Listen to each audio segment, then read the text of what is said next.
Hello, good evening, and welcome to another episode of Brett's Old Time Radio Show. And welcome to my home here in beautiful Lyme Bay. Lola and I, Lola the puppy, of course, my little Sprudel puppy. Lola is directly behind me, curled up on her little bed, on her little beanbag. So the two of us are here. I just wanted to make you aware that we were both here. I'm Brett, she's Lola, and we are your hosts for our nighttime podcast. Welcome to another episode. Thanks for joining us once again for our regular late night visit to those dusty studio archives of old-time radio shows right here at my home on the south coast of the United Kingdom. It's chilly today. I've had the heater on in the studio because it's a little bit on the cold side. We had a lovely walk this morning. We dropped William off to school and we had a nice walk around the common. So that was lovely. So we're all good. We're feeling refreshed and ready for the day ahead. I've got Facebook, Instagram and YouTube. They're all called Brett's Old Time Radio Show. If you could follow me, it would be just peachy.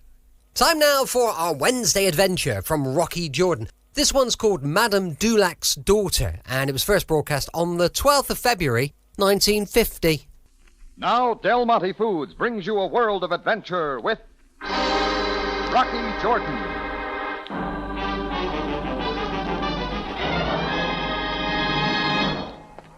Effendi Jordan! Effendi Jordan! I don't remember us meeting. No, sir, you have not met Fatim, but still we have business.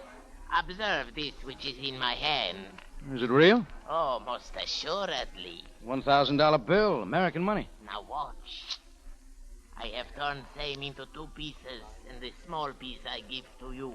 The other I keep myself. Oh, you're a magician, and you're going to put the pieces together again. In a way, Effendi Jordan, you are correct. Both pieces can be yours if you will go to see Madame Dulac, 16 Sharia Ramesses II. Why pick on me?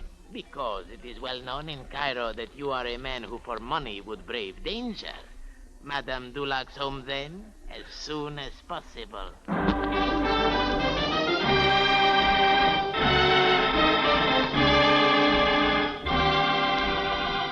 Del Monte, the brand you trust for flavor in so many good foods. Yes, Del Monte, the best-liked brand of canned fruits and vegetables in the whole wide world, takes you now to the Cafe Tambourine for another adventure with Rocky Jordan.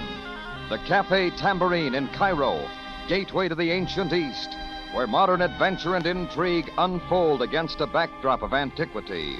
Tonight's Rocky Jordan story, Madame Dulac's Daughter.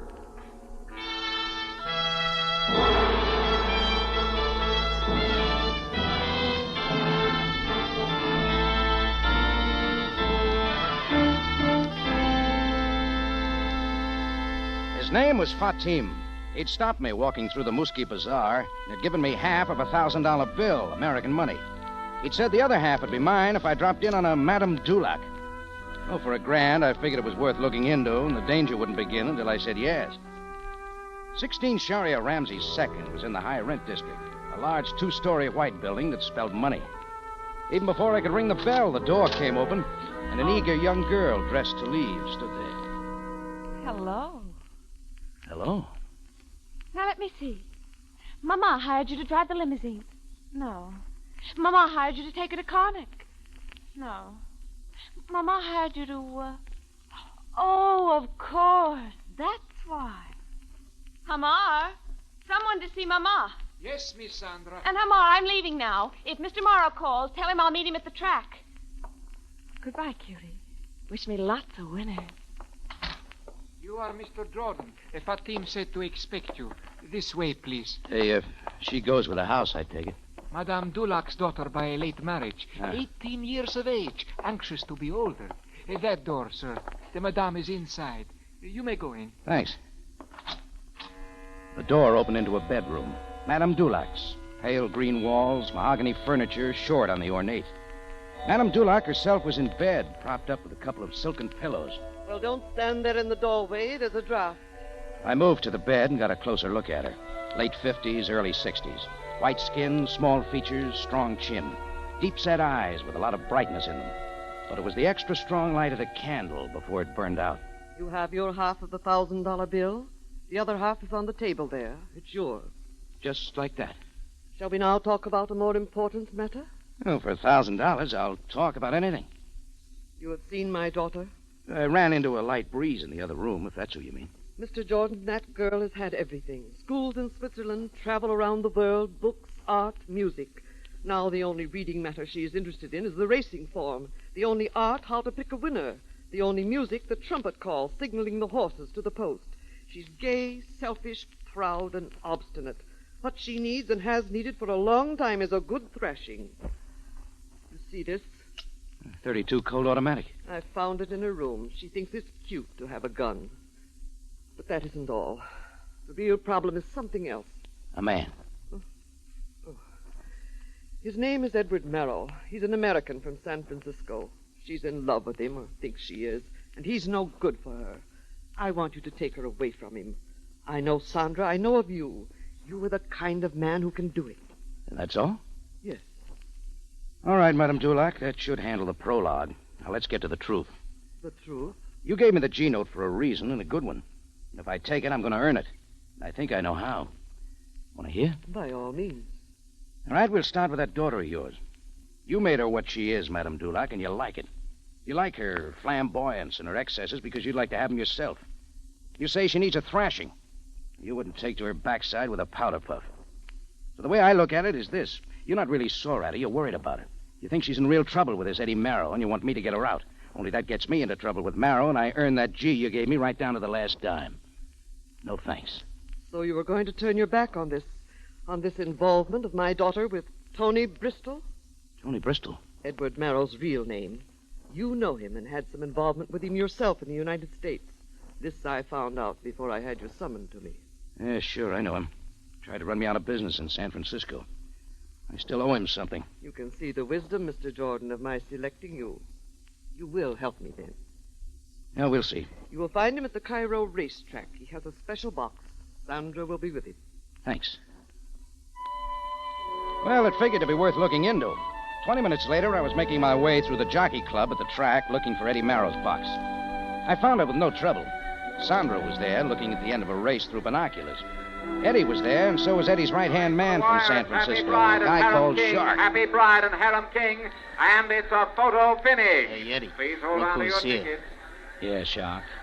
Well, well, Jordan, it's like old times. Tell me, Eddie, which horse did we have? The winner, baby. But it's a photo finish, darling. Well, look who's here. Hello, cute stuff. Oh, you two met? Yeah, that's right. Her mother's house earlier today. Uh-huh. You're awfully nice. What's your name? His name's Jordan, but he's an also-ran, and don't forget it. Well, now that I get a better look at him, I don't like him. He looks too moral to me. We've got some unfinished business from San Francisco, Eddie. We going to take it up here? I'm not sore, Jordan. The old days are behind me. I'm in Cairo to have fun. Then you have got a deal on. It's the only way you've ever had fun. He's got some use for you, Sandra. And it's something you're not going to like. Of course he's got some use for me. And I am going to like it. He loves me, Mr. Jordan. We're going to be married. Does your mother know? We're going to elope as soon as the meet closes and surprise her. Results of the third race. The winner, Harem King. Here's the win ticket, Sandra. Go Happy cash it, Bride. baby. You did have Harem King. 50 pounds at 11 to 1. Not bad. 4 wins yesterday, 3 the day before. I'll be right back. Picking a lot of winners, huh, Eddie? Oh, enough. Now go on, beat it, Jordan. You're not wanted. What do you figure's making you so lucky? Sunspots. Or maybe a system. I'd like to hear about it. Next time that fist goes right through you, Jordan. Blow. Yeah, I'm going, Shark. One thing more, Eddie. Whatever happened to Eunice? Huh?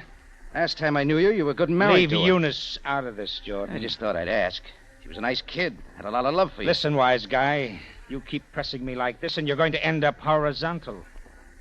Now beat it.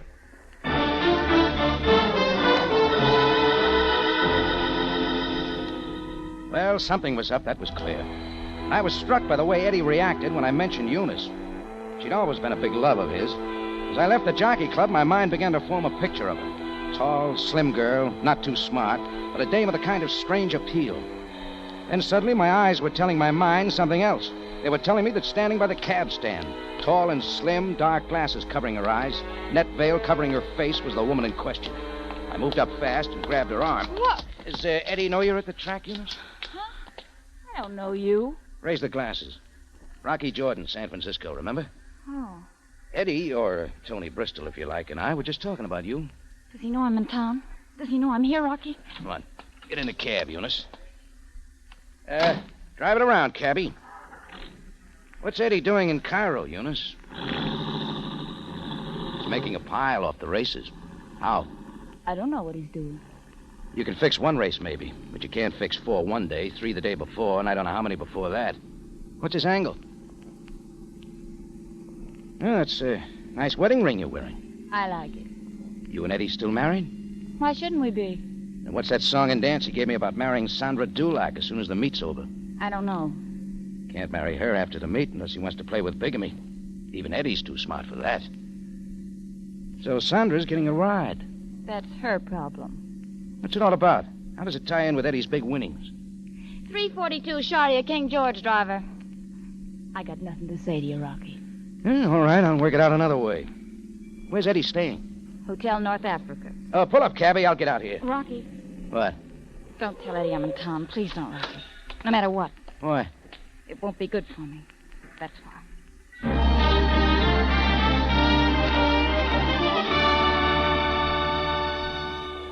At night, I dropped in on the cocktail lounge of the Hotel North Africa, see if I could pick up any stray bits of information. All I got for my pains was a big bar bill. But passing by the main desk on the way out of the hotel, I ran into luck. A little guy, double-breasted suit, gray suede gloves, racing form under his arm, was having words with a desk clerk. Good evening. I would like to leave this package for Mr. Morrow. Of course, Mr. Kramer. And I believe Mr. Morrow has left an envelope for me once again. Oh, yes, sir. Here it is, sir. Good. Thank you, young man. Good night. Kramer slipped the envelope from Morrow into his inside coat pocket and left the hotel. I followed. Half a block down the street, under the glare of a street lamp, he stopped, took the envelope out of his pocket, and removed the contents. A pack of Egyptian pound notes. That's when I moved up to him fast. The light, mister? Eh? Oh, yes, of course.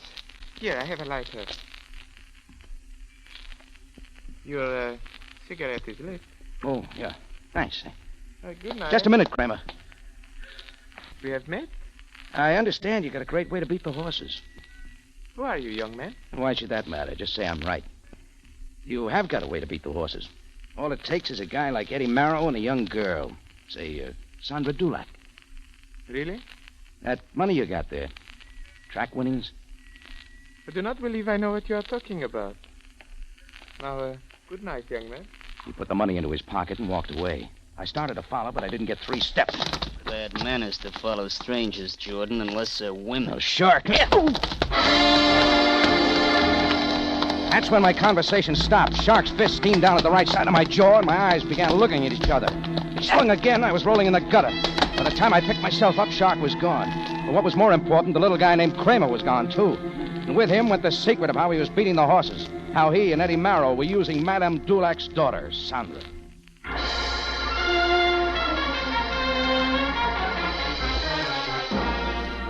Del Monte Foods is presenting tonight's adventure with Rocky Jordan.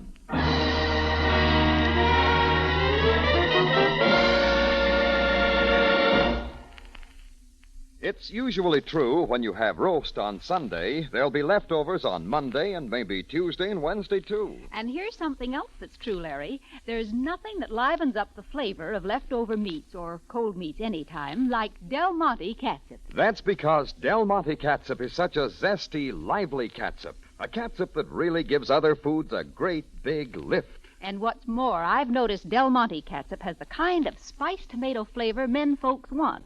The kind of flavor that's a real friend to plain foods. And speaking of friends, vine-ripe red tomatoes and fragrant spices never had such a friend in catsup as that marvelous pineapple vinegar Del Monte uses.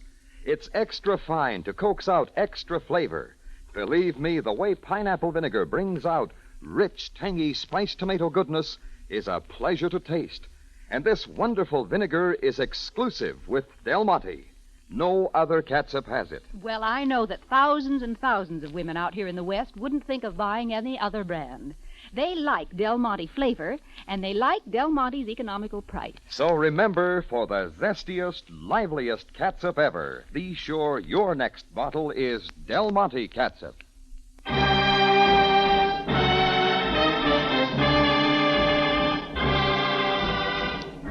And now we take you back to Cairo and tonight's Rocky Jordan story, Madame Dulac's Daughter.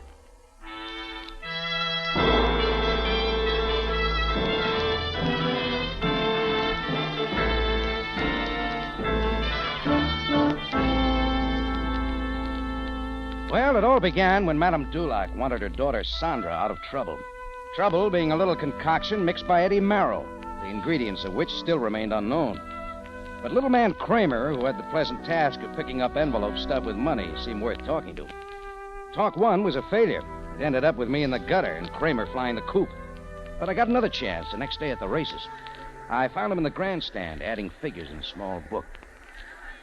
Oh, having a big day, Kramer? Oh, the young man from last evening. You know, I've been thinking about what you said to me last night. Oh, good. But I still do not understand what you mean. If you'd have stuck around a little longer, I'd have been more blunt. Well, feel free now to express yourself. What was in that package you left for Eddie Marrow at the desk at the Hotel North Africa? Books. Books, young man. I'm a book dealer. I have a shop in the Sultana Square. And that envelope Eddie Marrow left for you with the money. Payment for the books. You must come pretty hard. Eddie Marrow's envelope to you had at least 500 pounds in it. Rare books.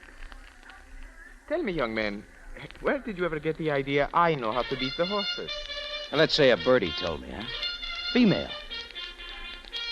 The horses are now entering the track for the 5th Wait, race. where are you going, young man? The race is To do some checking up on you.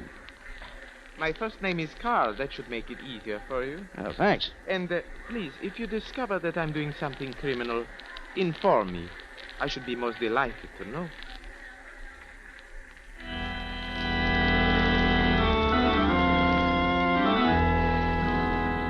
Kramer was like glass, but he was worth checking. I spent 3 hours at it and got nothing. That's when I decided to visit Eddie Marrow's wife, Eunice. 342 Sharia King George was a duplex stuck next to a vacant lot. Eunice's place was the lower. I rapped on the door. I should have stayed in bed. The shots came from inside her apartment. I shook at the door, but it was locked, so I kicked it in. There on the floor in the living room lay Eunice, real dead. That's when I heard the sound of a large automobile pulling away. I moved to the back window and looked out. I didn't see the automobile, but I did see something else. A female figure scurrying down the sidewalk away from the house. It was Madame Dulac herself, and for her age, she was running in high gear. Well, I took out after her, and just about a block later, grabbed the back of her coat. Oh, all right, slow down. It's you, Mr. Jordan. I didn't know who was following me. Give me your purse, Madame Dulac. My purse? You heard me. What are you looking for? Yes. 32 Colt automatic. Thought you said it was Sandra's gun. Looks to me like it's yours. Clip's empty now. Empty clip and a dead Eunice. What does that add up to, Madame Dulac? Perhaps you will tell me, Mr. Jordan. A better job of telling will come from Captain Sam Sabaya, Cairo Police. Come on. To the police station, I presume. Anxious? It's cold out here in the street. We might as well be where it's warm. Just a minute. Who was in the car I heard pull away? Car? There was no car. Oh, that's a lie. Tell me something, Madame Dulac. What's your first name? My first name? But why? It's Olga. Uh-huh. Come on, Madame Dulac. We're not going to the police station. We're going to your house. You are changeable, Mr. Jordan. Would you please tell me why? Sure. The initials on this gun are not O.D. for Olga Dulac. They're S.D. for Sandra Dulac. It's Sandra's gun after all. I'll give you 2 to 1 it was she who drove away in that car. I'll give you 3 to 1 you're trying to cover up for her. Taking me up on her? I thought not. Come on, let's go talk to Sandra.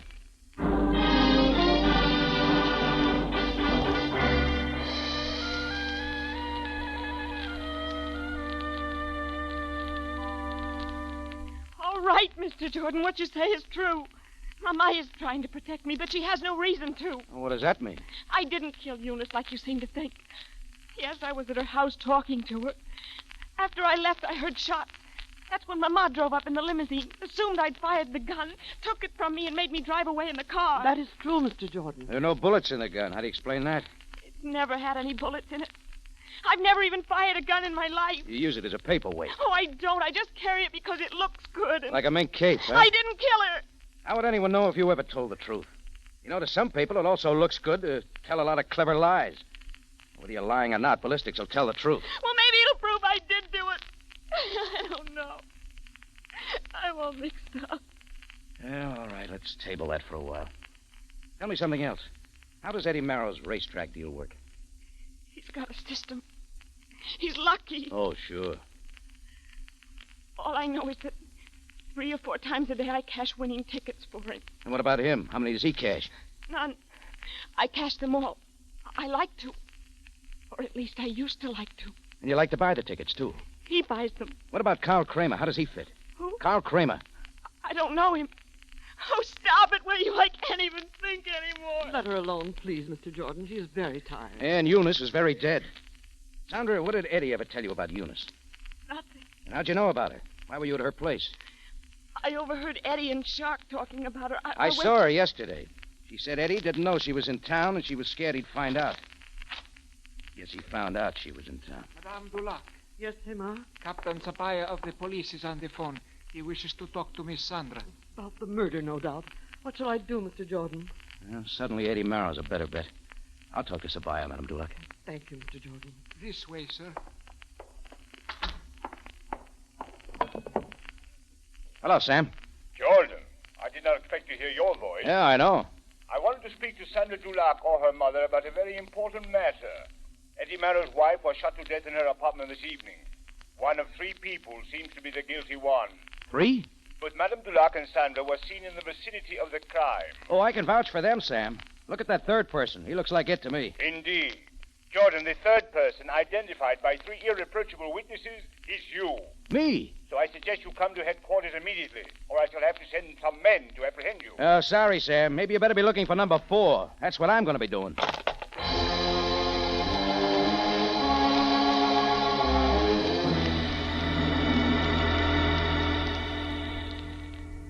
"15 minutes later, I told the chambermaid on the 3rd floor of the Hotel North Africa that I was Mr. Marrow's brother. Would she please let me into the room? She would and did. Inside, the first thing I looked for were the books from Carl Kramer. There were half a dozen in the room, plain, ordinary books. I felt real disappointed, like a pickpocket in a nudist colony. But it wasn't over yet. I got an idea I ought to tear the covers off, which I did. Book 5 made it worth the effort. Lodged in between the cardboards of the cover were racetrack win tickets. 50-pound win tickets on every horse in the 3rd race. Didn't make any sense to me. Then I saw the date on the tickets. The day after tomorrow. And suddenly it all made a lot of sense. I knew Marrow and Kramer's secret of the surefire way to beat the horses.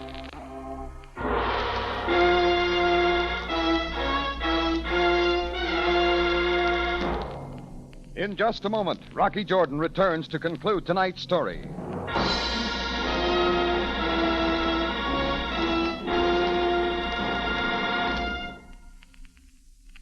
The good old summertime is still a long way off, but if you'd like a preview of it right now, I can't think of a better way than to suggest that you try a nice big glass of Del Monte tomato juice. That's a good suggestion, Larry. Del Monte tomato juice is so natural tasting, you could close your eyes and imagine yourself in the middle of August eating sunny, warm tomatoes right off the vine. Del Monte certainly has captured the genuine article in fresh-tasting, natural-tasting tomato flavor. No 2 ways about that.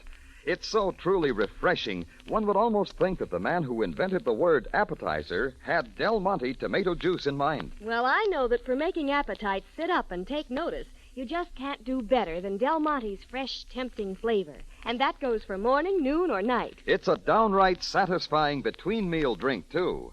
So why not enjoy this fresh-tasting, natural-tasting tomato flavor often? So good for everybody. Buy several cans of Del Monte tomato juice next time you're shopping and see how fine it tastes. Back now to Rocky Jordan for the conclusion of tonight's story.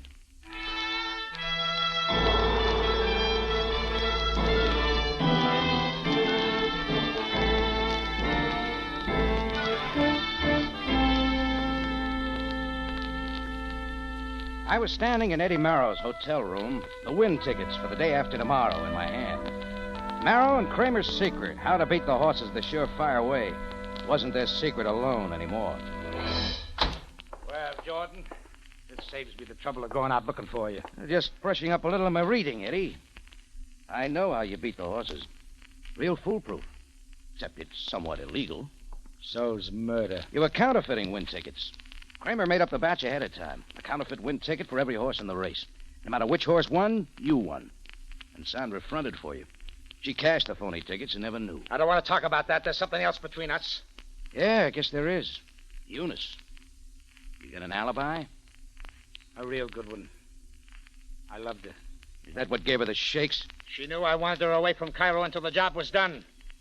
She knew that if I knew she was in town, I'd have slapped her around and sent her home. I guess that's one way to show love. It's my way. Well, that alibi won't stand up in court. This one will. Both Shark and I were in the bar at the Hotel North Africa at the time Eunice was killed. And the house stick and 6 other people can prove it. Yeah. Guess I made a mistake. You sure did. The police say you were there when Eunice was killed. Do they? Were you there by yourself?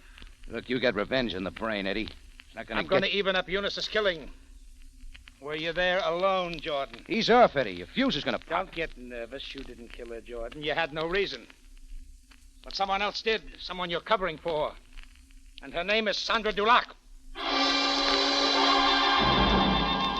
Eddie was half crazy with the idea of revenge. He turned and bolted for the door to find Sandra, and I moved to stop him. I grabbed him as he opened the door and pulled him back into the room.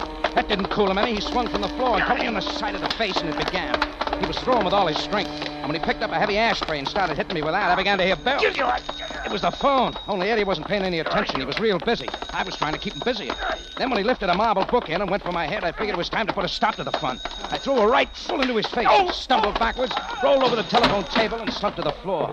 The phone went down with him, and the receiver came off the hook. Eddie, it's Shark. I got a bullet in me. Listen. What is it, Shark? Eddie Kramer. What about him, Shark? What about Kramer? Hang up the telephone, young man. I shall tell you about myself firsthand. I don't think you have to, Kramer. I know already. You killed Eunice. Because she never wanted Eddie in a deal with you. You were afraid she'd tip the scheme. I had no other course but to shoot her. Even at the time she was preparing to telephone the police. I found her standing by the telephone. Just as you are now. Now it's my turn, huh? It seems so, young man. No, Kramer. It's your turn. Eddie.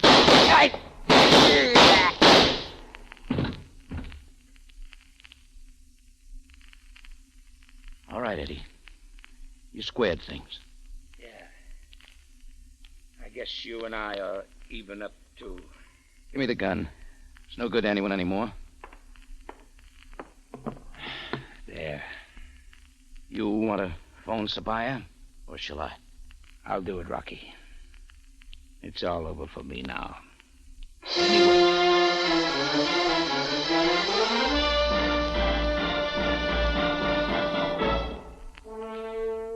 Well, Sam took over. His men turned up Shark in Kramer's hotel room, still alive, and he was carted over to the police hospital. I went over to Madame Dulac's house and filled her and Sandra in on the details. Sandra was cleared. Madame Dulac got her daughter back, ruffled but wiser. Me? I've still got a problem. Remember the 2 halves of the $1,000 bill? Anybody got a piece of Scotch tape?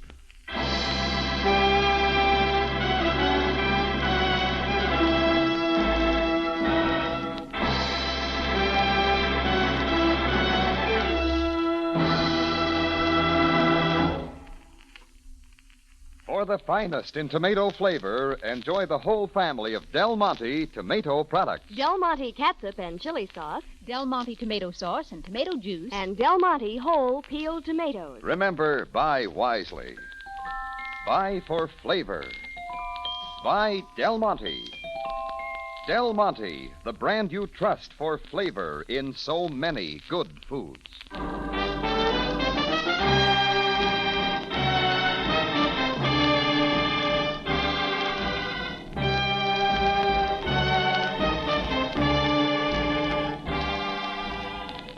Rocky Jordan, written by Gomer Cool and Larry Roman, stars Jack Moyles in the title role with Jane Avello as Sam Sabaya, and is produced and directed by Cliff Howell, with original music composed and conducted by Richard Arant. Remember, you have a date next week at the Cafe Tambourine, run by Rocky Jordan. Same time, same station, and the story is Paid in Full.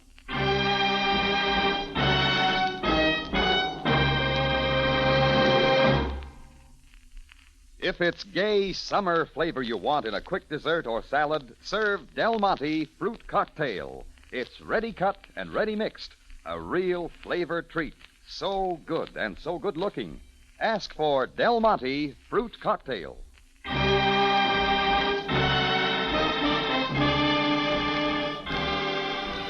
Larry Thor speaking. Rocky Jordan is presented over CBS, the Columbia Broadcasting System. Welcome back. Hope you enjoyed our latest adventure with Rocky Jordan. And don't forget, we'll be back with those Texas Rangers going live at 5 p.m. GMT tomorrow. As I mentioned earlier, we've got a supporter page, patreon.com/Brett's Old Time Radio Show. If you could check them out, oh, well, that would be brilliant. Thanks for listening. I'll be with you 7 days a week, each and every week, and I'll see you tomorrow on Brett's Old Time Radio Show. Love you. Bye.